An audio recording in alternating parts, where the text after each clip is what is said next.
let's talk about a different tight end, somebody more experienced senior player in the SEC already, and that is Rohan Jones. So Rohan Jones from Montreal, Canada, 0-star recruit.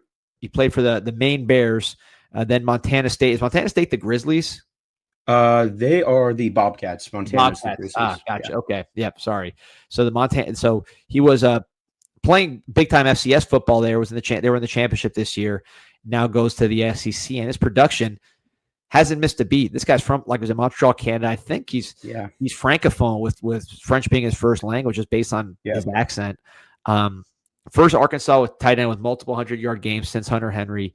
You're going to get into some of this yards per route run stuff in a second, because that's off the charts. But then you look at it, just this yards per catch, the old school grade. This guy right now on the season, this SEC player, 12 catches, 408 yards, 34 yards per catch, and 3 touchdowns. Also took a handoff for a touchdown against Memphis. Absolutely ridiculous. I mean, what can we see here with our guy Rohan?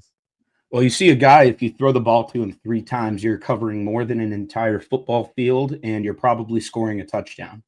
So that production is just completely ridiculous. He's at 6'3", 242-pound, true fourth-year senior, played 2 years at Maine, had a really productive season last year at Montana State. I think he was second in the FCS in yards per route run at around 3. Obviously, he's only increased that this year. He leads the entire FBS in yards per route run, sitting at 7. For those who are unfamiliar with the stat, 3 is really an elite number, especially for a tight end.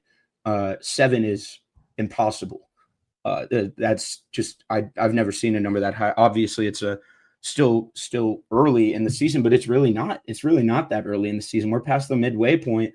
I understand he hasn't been targeted a ton, but this is a guy who's about as productive as possible in the snaps that he's getting. Yeah, Taylor Green, I was just watching some of the other highlights for Rohan Jones, and it seems like Taylor Green's really having a strong season. I'll have to do some more research on him. I know he got some hype early.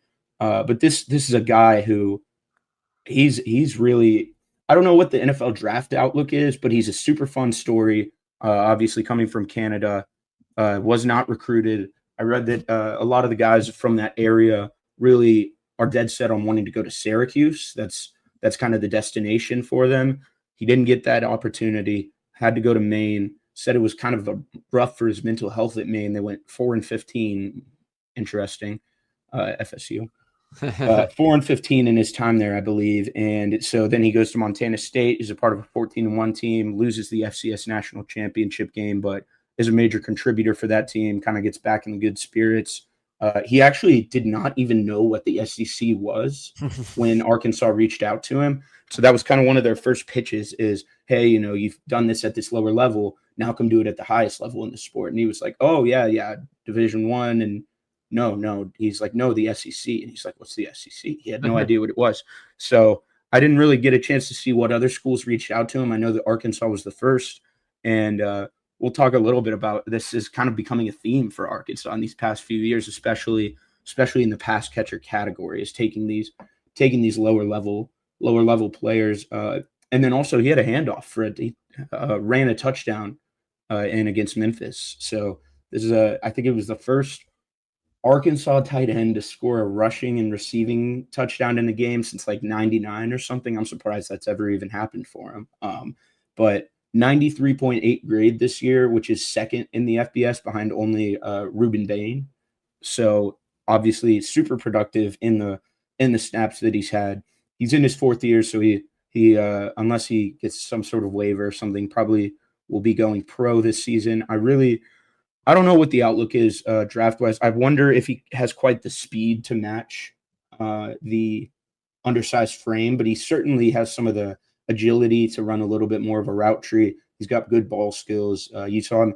He has enough speed to like get vertical on that slot fade that he ran there. So he's definitely someone who's been fun to watch. And it was easy for me to watch his entire season, just 12 catches that he had the one handoff. So I just kind of scrolled through Twitter until I found every play. But he's been really, really fun for Arkansas this year. Yeah, he's 34 yards per catch. Definitely, I think speed is going to be a strength. My question with him would be just you would like a guy that size probably to be more of a target monster, right? That's getting open a lot, separating quick, being that quarterback friendly guy. I think Oronde Gadsden, who is having a lot of success in the pros, I mean, he was a real receiver. It wasn't just big plays. Well, he had that also. He was getting open pretty quickly and consistently. So you like to see more of that from a Rohan Jones as an NFL player, because he's going to have to overcome the size. He's listed at 6'2", 6'3", 248. I mean, to me, he looks on the smaller end of it. He looks kind of like a big receiver to me, not the tallest guy, but again, the production is crazy. Whoever is in charge of Arkansas's FCS, D2, whatever type of recruiting, that's the guy I want to stay around, because they got Isaac Tesla. Is it Tesla or Tesla? I always pronounce it messed up. I always say Tesla, but I have no idea. It's like capitalized different anyways. Detroit Lions from Hillsdale, D2, ends up becoming a good player in the SEC, getting drafted. Andrew Armstrong, tall, very productive receiver for Arkansas, over 1,000 yards, coming from Texas A&M Commerce, which is now called East Texas A&M, in case you were wondering there, Clay. Now Texas A&M Commerce is now East Texas A&M. So Arkansas does a phenomenal job with these kind of players. Clearly struck gold again with Rohan Jones. We're watching how he finished the season and how he projects to the NFL.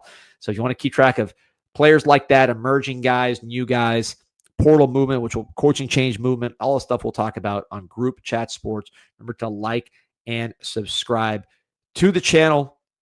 We are got 2,200 on right now. I'm going to appreciate you guys. Like and subscribe to Group Chat Sports, where we talk all college football, not just Canes, Noles, Gators, all across the country, as well as the state of Florida.